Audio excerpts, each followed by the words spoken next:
Howdy folks, hope you've all had a good weekend and welcome back to Mingles with Jingles. I'm going to break with tradition this week by starting off with answering questions. Yes, I know, it'll never catch on. It's horribly unfashionable. But straight from the Salt Mines Discord server, paid too much for pilot's license, great name by the way.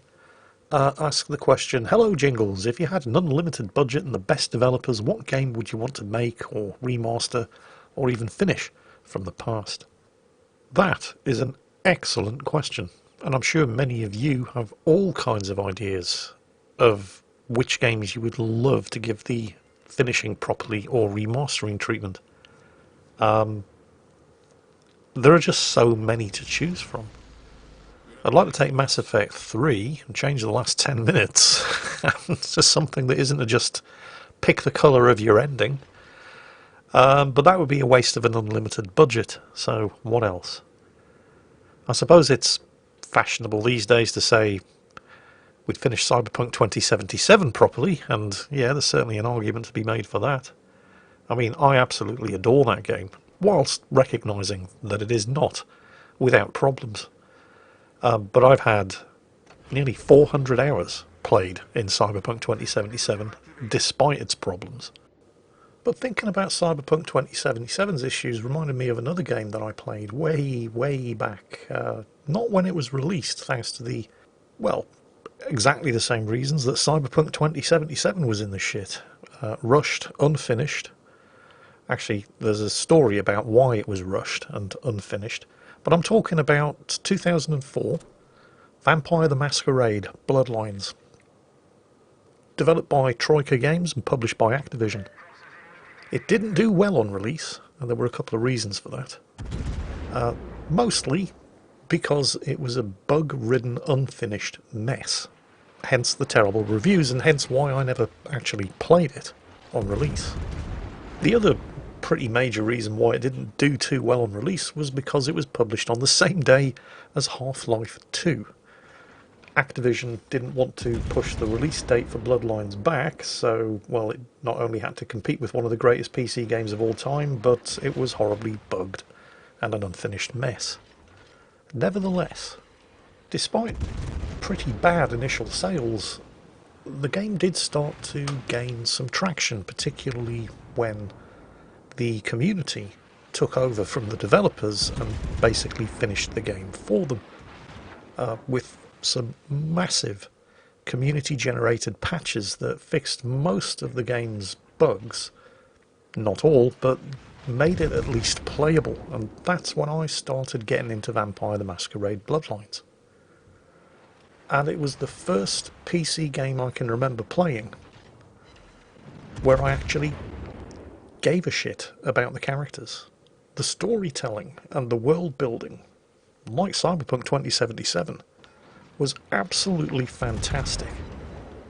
And thanks to the community patch, people long after its release were able to actually enjoy the game in more or less the way that it should have been from day one.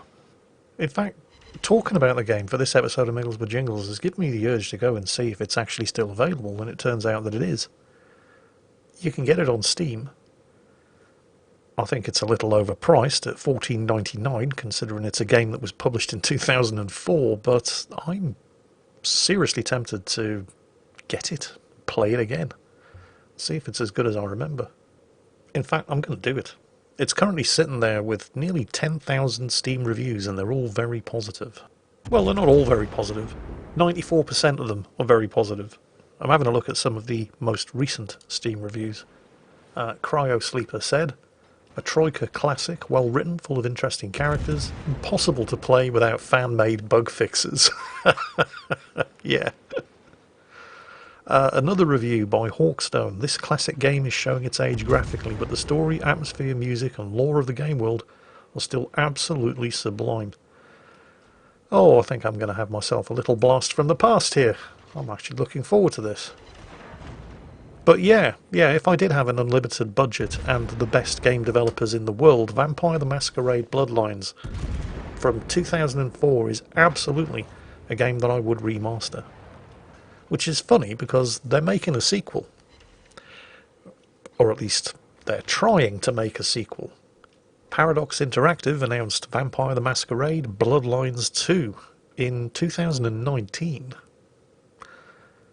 Now, I'm not a complete idiot. I was mildly excited at the news that they were developing a sequel to one of my favourite games of all time, but I am, of course, completely aware that Paradox Interactive were banking on the goodwill of existing fans of the original game in order to generate hype and pre-orders. Yes, that's right. Years before the game was due for release, they opened it up to pre-orders, both on Steam and I think also on the Epic Game Store. Correct me on that one if I'm wrong. Naturally, I didn't pre-order it, because I'm not bloody stupid. And just as well, because Bloodlines 2 has turned out to be delayed even more than Cyberpunk 2077. It was originally supposed to be released a year ago, in March 2020. That got pushed back to later in 2020. It eventually... I know, Juicy. Sorry, I have a cat here who's obviously a fan of the original game as well. What's going on, Ju? Are you disappointed at the delay? Juicy's disappointed at the delay. Akazuki doesn't care. Anyway, but yeah, the late 2020 release obviously didn't happen. It was eventually delayed into 2021, where it was expected in the second half of this year. And then Paradox Interactive fired all of the developers. Which just happened in the last week or so. Hardsuit Labs, who were the development studio of Bloodlines 2, have all been fired, and Paradox Interactive is now shopping around for a new development team. So, unsurprisingly, development of the game has stopped. Paradox Interactive have since released a statement saying, and I quote, "We have started a collaboration with a new studio partner to finish work on the game. This has been a difficult decision, but we are convinced it's the right way forward to do the game justice." The thing is, I haven't been able to find any information whatsoever on exactly who this new development team are. And I can't help but think that if, as a publisher, you'd just taken the major decision to sack your entire development team, that's the kind of thing that's probably going to have negative repercussions for your company's share price.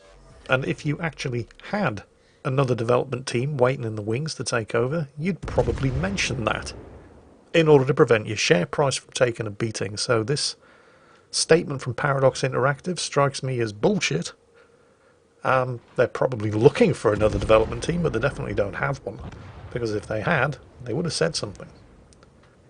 Anyway, I wasn't holding my breath waiting for Vampire 2, which is probably just as well, because it's turning into Duke Nukem Forever at this rate. I'm not certain that it's ever going to see a release date.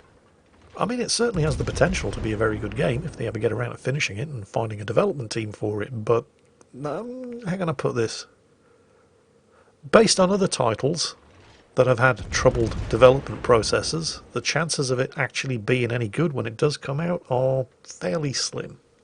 I mean, let's just take a brief look at other titles that were hyped up beyond all belief and then ran into development hell, with production changing pace and direction multiple times during the course of the game's development, key members leaving or entire development teams being fired. Anthem, for example, Fallout 76, Mass Effect Andromeda, and to a lesser degree, Cyberpunk 2077. Although I still maintain that Cyberpunk isn't nearly as bad on PC as a lot of people give it credit for. I mean, it's definitely not without its problems, but it's by no means a disaster. It's certainly way more playable than the original Vampire the Masquerade Bloodlines was. And that's currently sitting at 10,000 very positive reviews on Steam. So it's not impossible to salvage a game that has a very troubled development process. But it's not easy. And it's also not very likely. Hell, look at probably the poster boy for problematic development, Duke Nukem Forever. Does anybody even remember that? No. Exactly. Although, if we're talking about poster boys for extended and problematic game development, hello, Star Citizen. We haven't mentioned you in a while. Don't worry, I'm not going to be ragging on Star Citizen again. Although this does bring up another subject, something that I wanted to talk about in this week's episode. The constant tug of war between the publisher and the developer. With the developer usually, not always, but usually trying to produce the best game that they possibly can within the financial limitations imposed upon them by the publisher. And the publisher just trying to make as much dollar as they possibly can, regardless of whether or not the game is actually fit to be published. Not always the case, but sadly all too often true. And it's usually deservedly, the publisher who ends up getting the shit for this. But there's a lot to be said for having that counterplay between the developer and the publisher. With the developers trying to cram as many features and as much content as possible into the finished product, and the publisher saying, look, we need to get this game out before we go bankrupt. For God's sake, stop adding features and just finish it. Under ideal circumstances, the publisher acts as a sort of stabilising force on the developer, because if left to their own devices, the developers would never finish the game. They'd constantly be tinkering, taking advantage of new technology, adding new features, polishing this, polishing that. All too often, they rarely get credit for this, because all too often the exact opposite happens and the publisher just rushes the game out before it is even remotely finished. But often, it's the influence of the publisher that we have to thank for the games that we love ever being finished and published in the first place. As in anything, it's important that a balance is struck between these two opposing forces, the developer and the publisher. And it's when things go too far in one direction or the other that we end up with disasters. And it's not just in games, this applies to most of the creative arts, at least where there's money involved. Let me give you a couple of examples from things that aren't games. Who loves Star Wars? The original 1977 Star Wars, before George Lucas went back and started fucking with it. One of the reasons why Star Wars was so good as it wasn't just George Lucas's creative vision, but also the fact that he didn't really have full creative control over the project. He had producers standing over him saying, no George, you can't do that, we don't have the money for it. The financial and creative limitations that were imposed on him, arguably, are what made Star Wars as great as it was, particularly his special effects company, Industrial Light and Magic, which didn't have a bottomless budget, and so were forced to be creative. And that showed in the final result on screen. Fast forward a few years to the Star Wars prequels, when he did have an unlimited budget, and full creative control, where his producer, Rick McCallum, wasn't there to try to rein him in and impose some semblance of order on the production of the movie, but instead was just a sort of hatchet man who went around making sure that nobody said no to George. And, well, you end up with the Star Wars prequels. And of course, you get this in gaming too, when the developer doesn't have that stabilising influence. I can't believe I'm actually sticking up for the publishers here, but, well, you know, credit where credit's due. When the developer doesn't have that stabilising influence from the publisher, reining in their natural excesses, you end up with, well, Cloud Imperium Games, or Roberts Space Industries, or whatever the hell they're calling themselves this week, and Star Citizen.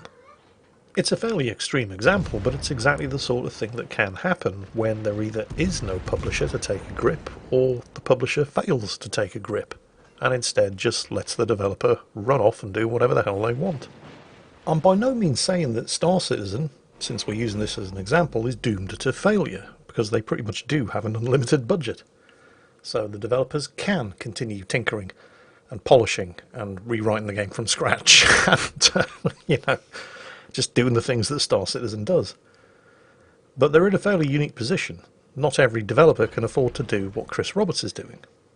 It's probably not a great example, but, well, the point stands. And of course, the reverse can be equally disastrous, even if the publisher are the same company as the developers.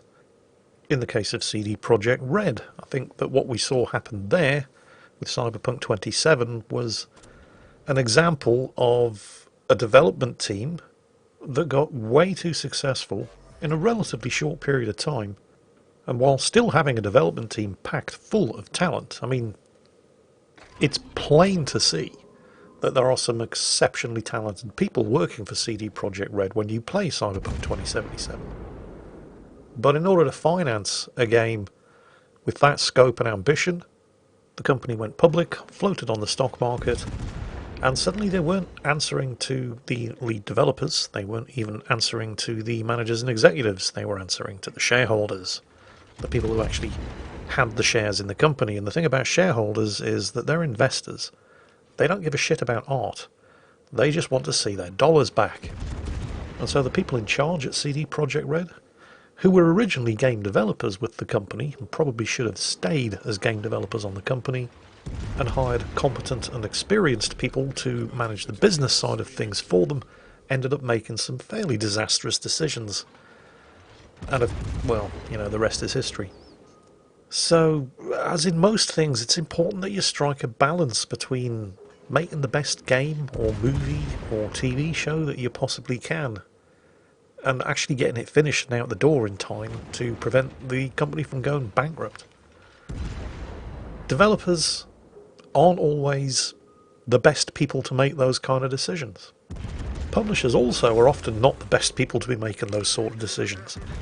Unfortunately, most of the time, the publishers are the ones making those sort of decisions because they're the ones who control the money. There really does need to be more of a balancing act between the developer and the publisher, because when everybody involved manages to get that balance right, we, the consumers, the gamers, or the moviegoers, or the TV show watchers, stand a much, much better chance of actually getting a quality product and getting it on time. Wow, one question. I've spent more than 15 minutes on it. Alright, I really need to start moving this along.